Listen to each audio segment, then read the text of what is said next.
friends. It is Michael Parker, and welcome back. 2023 will be remembered possibly for the mainstream use and acceptance of AI. From ChatGPT to driverless cars to almost instantaneous media-generating platforms. The future is here, and both Wall Street and Main Street are embracing it. But should we believe the hype? Is AI the technological savior of utopian fantasies or the nemesis of a dystopian Terminator extinction-level event? Or neither? Is Kurzweil's Singularity really on the horizon? And if so, how will AI relate to its human wetware counterparts? How far are we from that conundrum, and how possible is it? My guest is Robert J. Marks II, Director, Senior Fellow, Walter Bradley Center for Natural and Artificial Intelligence. He is also the author of books Non-Computable You, What You Do That Artificial Intelligence Never Will, and The Case for Killer Robots. In this episode, we discuss the copyright issues of AI-generated media, the place of AI in modern warfare, the Lovelace test, and why human beings are not obsolete. At least yet. I was sent an article that you wrote, and it had to do with should AI be granted patents on the designs it helps develop. Now, I didn't even know that this was an issue right now, but explain what this is. We'll talk about the book as well. Sure. Well, I think there's kind of a pressure with people that don't know any better to give artificial intelligence the status of human beings. There is this robot. It's kind of a clunky robot, but it's got a lot of press, called Sophia, that has literally been granted citizenship in Saudi Arabia, believe it or not. And so it is ridiculous in some of these things. But there is a case before the Court of Appeals right now about whether AI that participated in the design of something should be granted a patent associated with it. And this, of course, is ludicrous because in my book, I make the case that things are not computable. In fact, this goes back to 1933 to Alan Turing, who was most famous for cracking the Enigma code that helped beat the Nazis in World War II. But he was also the father of computer science. He showed that there were certain things that were not computable. And every undergraduate computer science major knows this. And since then, we've discovered a lot of things which are provably not computable. This is not conjecture. This is mathematical proof. So it begs the question, are there things that humans do that are non-computable? And yes, that's the case. I think that the high level ones are things like emotions such as anger and love and spirituality and things of that sort. But if you drill down deeper, the more important ones are creativity. The AI will never be creative. It'll never be sentient, and it'll never understand what it can do. The AI can add the numbers 6 and 4, but it doesn't understand what the numbers 6 and 4 are, for example. So let's get back to patents. A patent assumes and should be granted to somebody who was instrumental in the creation of the patent. And that isn't the way that it works. AI is simply a tool that accelerates the ability of people to look at certain designs. As an engineer, I design stuff, and we know that design is a repetitive sort of process. You come up with a prototype and you improve it, and then you improve it a little bit more. And in fact, we have evidence of this in our household. You've heard of Formula 409? Of course. That is named because it took 409 tries before they perfected the final solution. WD-40 is water displacement system on the 40th try. So all of these are repetitive. Now, in those cases, they probably had to do this in a chemistry lab, but imagine all that model was in a computer.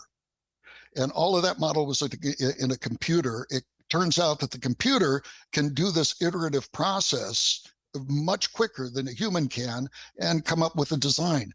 But in order to set up the dominoes, if you will, that the computer looks at, that's required by that's something that comes from the human intellect and human creativity. So they set up all of these different areas. There was, for example, in 2020, there was a artificial intelligence that discovered some new antibiotics. And this iteration, by the way, turns out to be applicable in many ways. This is one of the ways. And so this is really great. It discovered new antibiotics. So shouldn't the computer, shouldn't the AI be given credit for this? No, because the artificial intelligence searched through 100 million different molecules to decide whether they were good antibiotics or bad antibiotics. Who identified the molecules? Who was the one that decided whether a molecule was an antibiotic or not? That was the human ingenuity. That was the computer program. So for that reason, I say that AI should no more be granted a patent than your word processor should be granted a copyright for an article that you write. It's just frankly ridiculous. It's a tool. It's a powerful tool, but nevertheless, it's a tool that is incapable of creativity. So everything you just said makes complete sense to me. What is the patent that is in question here or brought this argument to the Court of Appeals? Because what is the product that they're saying was created by this AI that deserves to have its own patent? Well, here I'll tell you what I know. There was a guy named Stephen Thaler who used a piece of software called DABUS. I'm sure it's an acronym for something, DABUS. And he invented a beverage container based on fractal geometry and a light beacon that flashes in a new way. So that's the patent that is under appeal, whatever that is. But he used the AI in order to do it. But just like the discovery of antibiotics, he set up the problem, and the computer, he set up the problem. He set up the different designs that were going to be looked at, and the computer did all the work. It was just a tool that was being used. So it does not deserve a patent. Agreed. And it's funny, the product you just described, I mean, that sounds like something the Dead doesn't tour anymore, but if they did, that sounds like something we'd buy at the merch table for the Dead. But that's it. Okay, let's see. What was it again? It was a beverage container based on fractal geometry. Right? I mean, that's what it's. You're right. You're right. So, well, the other thing about AI, and I tried to reach out to this fellow, Blaine Lemoine. He and I exchanged some emails because I'm sure the Google guy. Yes, he and I exchanged some emails. I wanted to bring him on the show. He was initially, he was like, maybe I'll do it. But recently, when they let him go a week or so ago, I reached out to him again. He's like, Michael, he goes, I got to find a job, brother. So he's not coming on. But what did you make of that story? Because a lot of people were saying, well, wait a minute. I mean, isn't this just kind of a chatbot or something? I mean, he was trying to make more than a. Yeah, it is. Yeah, Michael, it is no more than a chatbot. And unfortunately, AI can give the appearance of being creative, just like an artificial flower can be given the appearance of being a real flower if you look at it across the room. But if you go over and look at it closely, it kind of goes away. So the interesting thing is that, his artificial intelligence can't be sentient. Let me give you an example. A type of sentience is called qualia. Now, qualia is what you experience with your senses. Say you bite into a lemon. You have the experience of the sourness of all of the little pieces in the lemon bursting full of juice. And now try to consider explaining that to a man who was born void of all sense of taste and smell. And you and I can talk about it because we've both bitten into a lemon at some point in our life. Yep. But somebody who has been void of senses for their entire life of taste and smell, you cannot duplicate that result in them. You could explain the chemicals of lemon. You could explain that lemons are yellow. You could explain the mechanics of biting, but the duplication of that experience is not is something which isn't going to happen. We are talking about AI and the comparison of AI to human intelligence. Human intelligence is perhaps infinitely complex, and AI is a production of human intelligence that I guess ultimately gets down to math. Dr. Marks, you mentioned Zappa, and if Zappa were still alive today, he was a great composer. He 80 some odd records, neoclassical genius guitar player, and a guy who did not BS. I mean, he told us straight. I would think that he'd be a guy who would be saying the same thing you're saying. It's like, no, computers are never going to be superior to humans, although they may give the impression of being quite impressive. Over the weekend, just by luck, my wife turns on Ex Machina, which I don't know if you've ever seen or not, but it's a story of, it's a great science fiction film. And in this film, a elusive or eccentric kind of Bezos kind of character, or Elon Musk kind of character, brings a young engineer to his house, which I think is in Iceland. And he's created a female android, and the young engineer is brought there to use the Turing test to see if the android can pass the Turing test. And one of the things that you discuss is the Turing test versus the Lovelace test.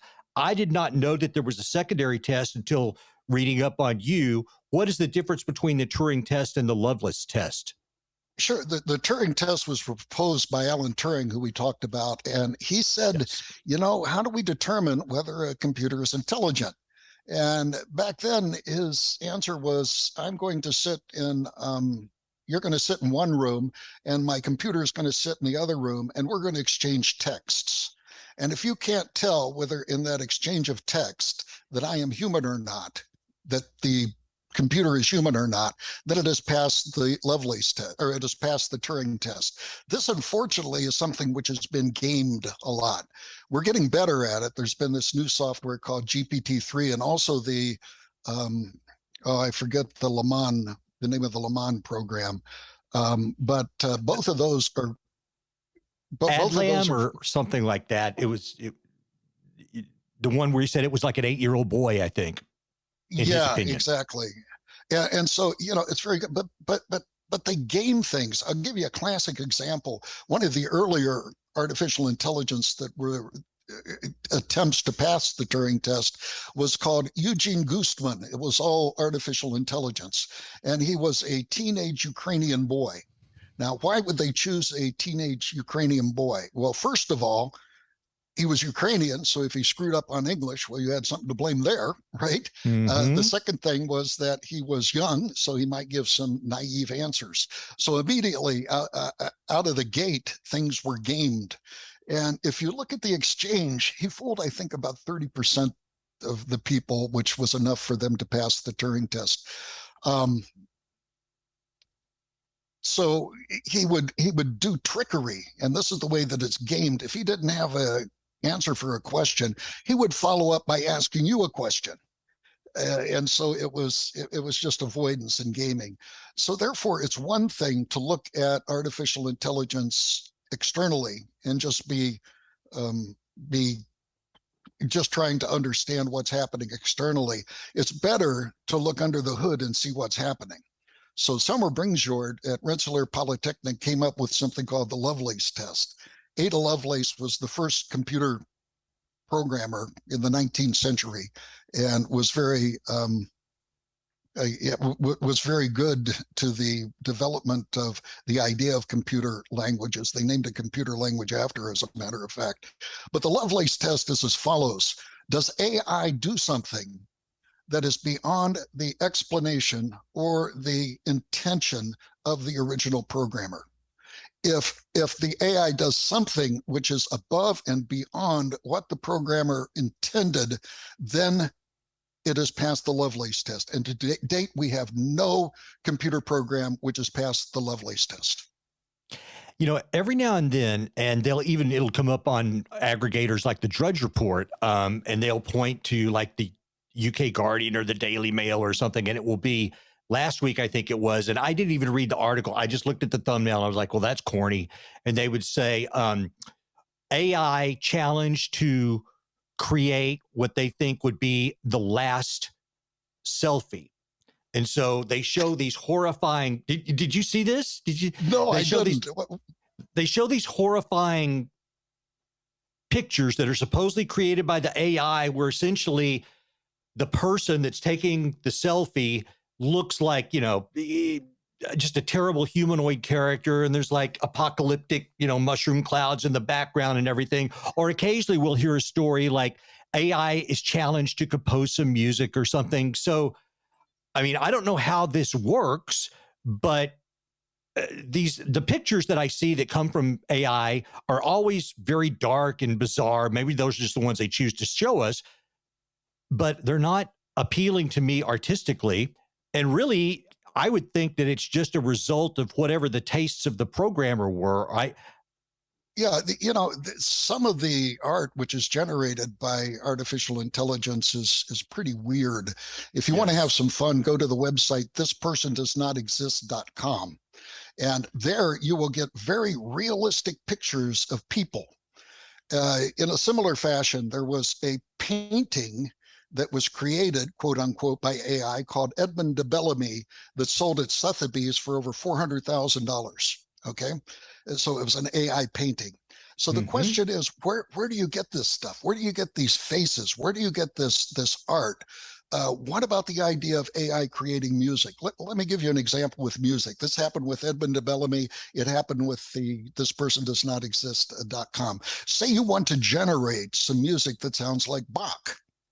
What you do is you collect a bunch of the compositions of Bach, you put it in a mixer, and you have this little ball of Bach. And there's a lot of points in there that aren't connected. And what happens is all of these examples of Bach are used to generate music that, guess what, sounds like Bach.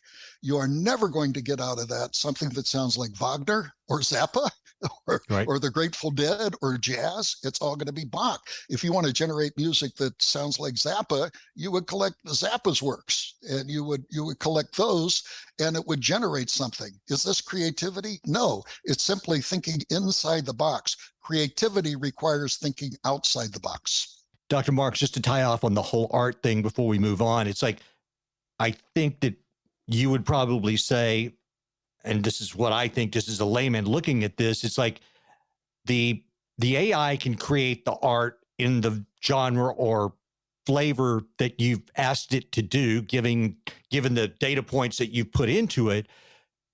But does it even know it's creating music? It just knows that it's performing a task. No, it has no understanding of what it's doing. This was explained very well by a philosopher named John Searle.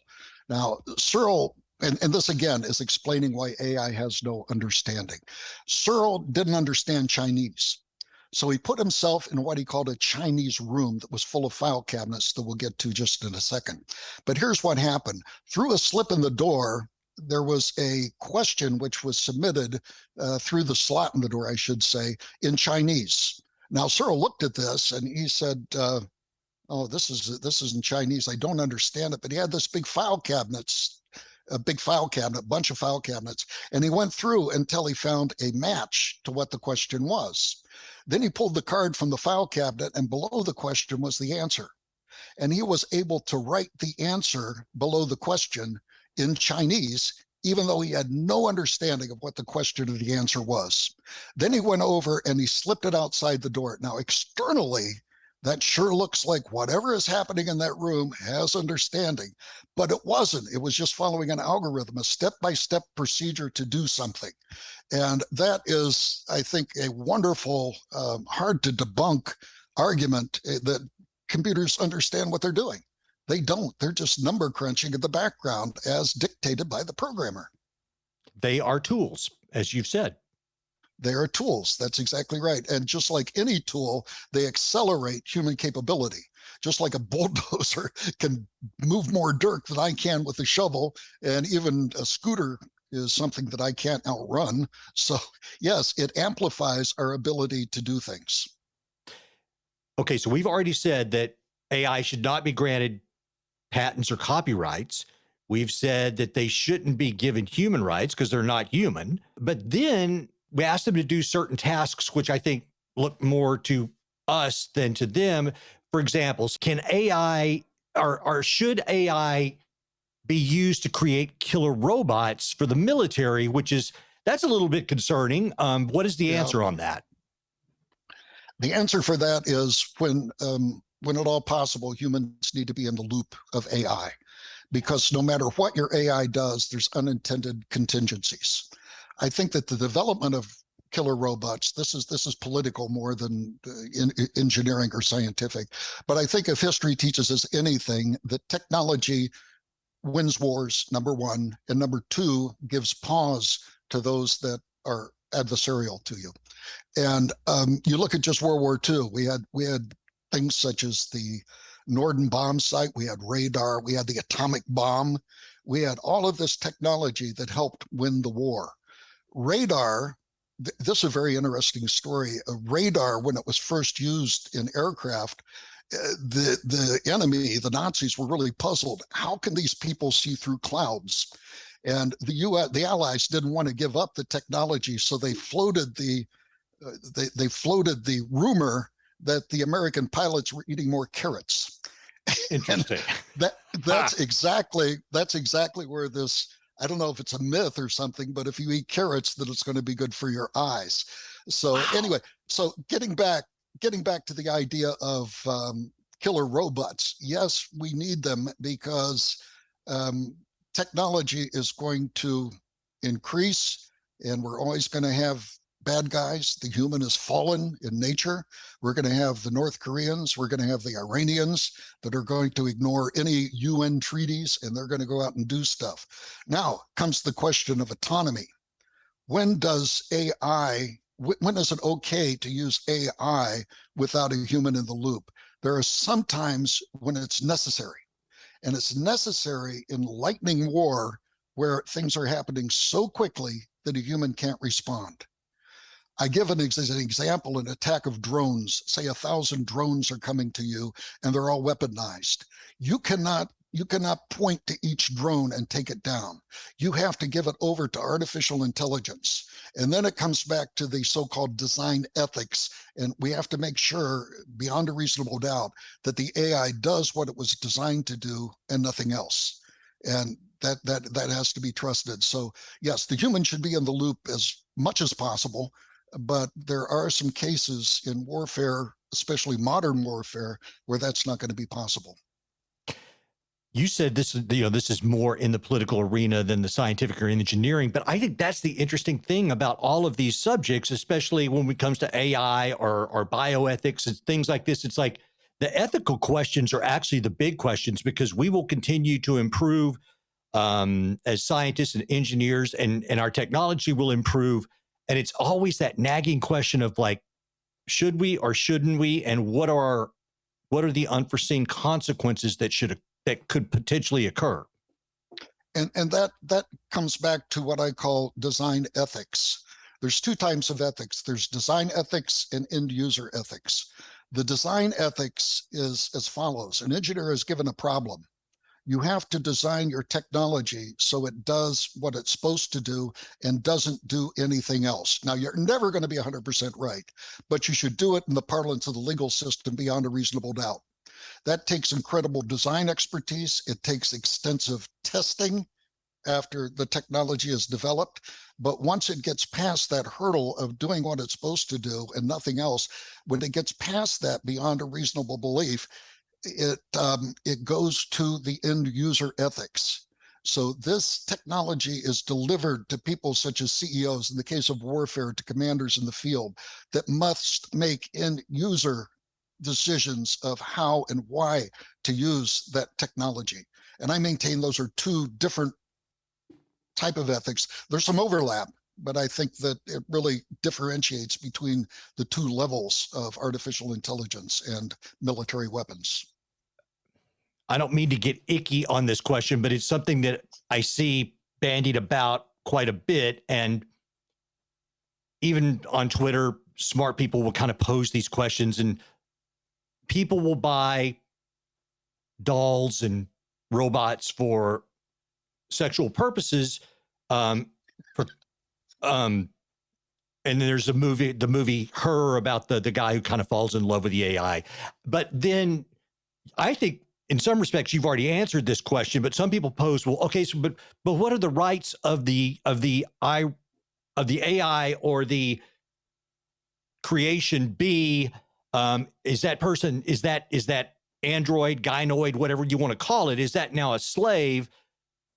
Because some people, they think that AI will equal human intelligence. And if that were the case, then I think you might have an argument. But at the end of the day, what you're saying is it's still software. So people are going to do what people are going to do. Have you heard that argument where people say, well, what is the human right? Yeah, let me elaborate on that a little Please. bit. It turns out that all of this stuff might have the appearance of being sentient and such. And there's two ways to look at this. Let's look at all first of all at this idea that AI is going to generate better AI, which is going to generate better AI to the point of something called artificial general intelligence, which duplicates what the human can do. Now, AI, and by the way, the next step on that is AI generating even better AI that generates even better AI that comes to what we call super intelligence. And there's Yes. some in the AI community that said this will be a future God. Yuval Harari wrote a whole book called Homo Deus, where he said that, yeah, the future is a godlike computer. There was a guy That's the in WEF California. guy. What's that? That's the World Economic Forum's guy. I'm not sure about his affiliation. He's Israeli. I, I think I know who you're talking about. Go if ahead. that helps. Yeah. So yeah, and there's other people. This is a really interesting story. There was a guy in California named Lewandowski that literally formed an AI church. And first thing you do when you form a church is you try to get tax exemption, right? So he wrote a letter to the IRS, and he says, I'm finding a church, and this church is going to be dedicated to the Godhead of artificial intelligence. Literally, it was a little epistle to the IRS. Now, his church never got too far because it turned out it didn't have the 10 commandments in it, one of which is thou shalt not steal. Because Lewandowski worked for Google, their self-driving car company called Waymo. He moved over to Uber, and when he did so, he took 14,000 files from Google over to Uber. And he went to trial, and it was a very ugly trial. The judge in that said he had never seen such a theft of intellectual property. He was fined money. He was he was taken to civil court by Google that won a few $1,000,000 for him. And so this is the result of the AI church that didn't have any 10 commandments. But here's the punchline. This is very interesting. On his last day in office, Donald Trump pardoned Lewandowski, probably due to lots of pressure from some big tech guy. So the irony is those that are Christians would say that forgiveness comes through Christ and salvation in Christ. And I guess the AI people, these naturalists, believe that salvation comes through and forgiveness comes through Donald Trump. So that's fascinating stuff. Most science fiction films, and even Ray Kurzweil, he foresaw the singularity. And in many science fiction films, the fear is that we will be overtaken by the super AI who will see us as inferior and kind of obsolete, and that they will seek to take us out. When I speak to you and I hear what you have to say, I feel a little bit better. Do you think that the singularity, as imagined by guys like Ray Kurzweil, will happen? Absolutely not, because the singularity assumes this creativity. It assumes that AI will get better. Now, in Kurzweil's book, he looks at a lot of exponential increases. Well, exponential increases are never sustainable. And even if they were sustainable, it does not make the case that AI will have consciousness and that you're going to get something like what happens in the Terminator, where Skynet becomes self-aware and starts to zap humans. Now, AI can be used for evil purposes, but there will be a human behind it. Yeah, Yuval Harari, that is Klaus Schwab's right-hand man. Okay. And mega creepy. Okay. I mean, these are guys that mega creepy. Good. Yeah. Good it's like I don't think they are big fans of humanity in general. And they idolize this imagined transhumanist merging with the machines and the sanctity of the machine and all this. I don't understand it. I don't understand why people are attracted to that. Yet there have been some very, very intelligent people, very smart people who believe that AI will evolve to be as good or better than us. Why do you think they think that? I think it boils down to your ideology. There are people in the world that are naturalist, and there are people that believe beyond just the small silo of naturalism. Now, if you are a naturalist and you believe everything can be uh, explained by science, you have to believe that the brain is the same as the mind. And there's been this debate going on since the 17th century, and probably before that. Descartes was one of the first ones that said the mind, what was happening in the mind, and this is where the non-computable stuff comes in, is greater than what happens in the brain. We are more, according to Descartes, than meat computers. So if you are a materialist, if you are a naturalist, you have to believe that what happens in the brain can be duplicated on a computer. And you have to believe that everything is computable, and all of these strange things purported to happen by Kurzweil and Yuval Harari are based on that assumption. However, there is growing scientific evidence that the mind is greater than the brain. And there are a number of different aspects coming out. Can I give you an example? This Please. is really interesting. If the mind is the same thing as the brain, if you have two brains, you should have two minds, right? Yeah. Now, there is a operation. I have a friend named Michael Ignor. He's a neurosurgeon. He does this operation. He goes into the brain and separates the left hemisphere from the right hemisphere. He literally severs them. Now, why would you ever want to do that? You want to do that because certain epileptics have a signal which originates on one side of the brain that is communicated to the other side of the brain that causes a seizure. So if you split the brain, you disrupt that communication path. Now, after that operation, you essentially have two brains. You have the left side of your brain and the right side of your brain. So you would expect that if the mind were the same thing as the brain, that you would have two minds when you came out. Well, that's not what happens. The person that comes out is affected. You can't get your brain separated and not have some sort of effect. But the bottom line is that the person that comes out is still a single individual and still has a single mind. So that is one of the pieces of evidence that is coming out, that the mind is indeed greater than the brain. And let's take that to the next level. All these people that want to worship the AIs. Well, what about those people? And this has again been fodder for many, many science fiction movies. And I have always argued that what I'm about to say is impossible. But this idea that in the future we will be able to download ourselves or upload onto a form of media or the cloud, I do not think that's possible. You know, maybe I'm a superstitious religious kind of person, but I believe that there is magic within the human soul / consciousness that is not transmutable. You can't just download it onto a drive or the cloud and make that work. What say you? Well, I think this is the naturalist solution to immortality, isn't it? Right. They're trying to achieve immortality, which I think other people to argue there's more credible ways to do that. But here's the bottom line. We have established in the book, Non-Computable You, that there are certain things which are not programmable. In other words, you can't store them in a computer.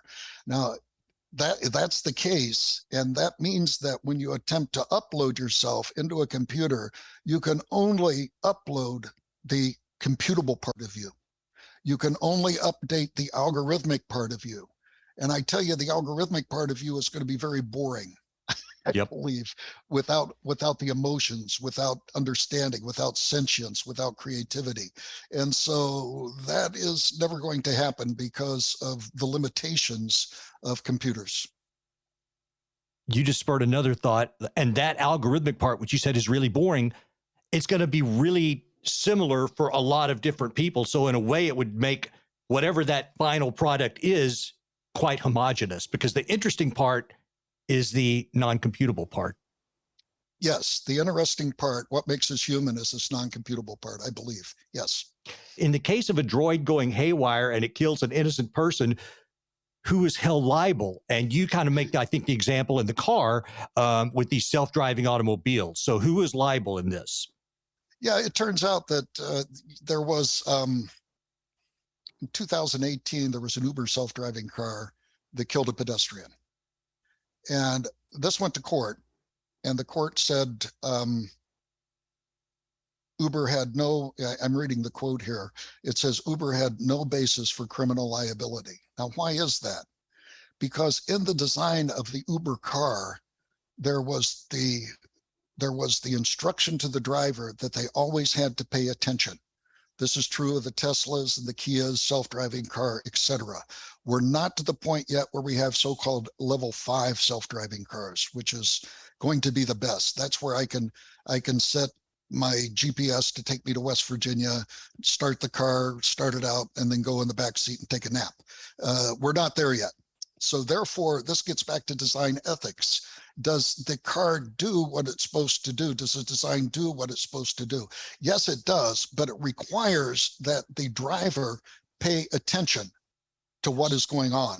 Now, the lady that was driving the self-driving car was listening to a streaming episode of The Voice at the time. So she was watching a video at the time that this happened. She was not paying attention. So therefore, this was outside of the design of the Uber. And that's the reason that the court says, no, there's no basis for criminal liability.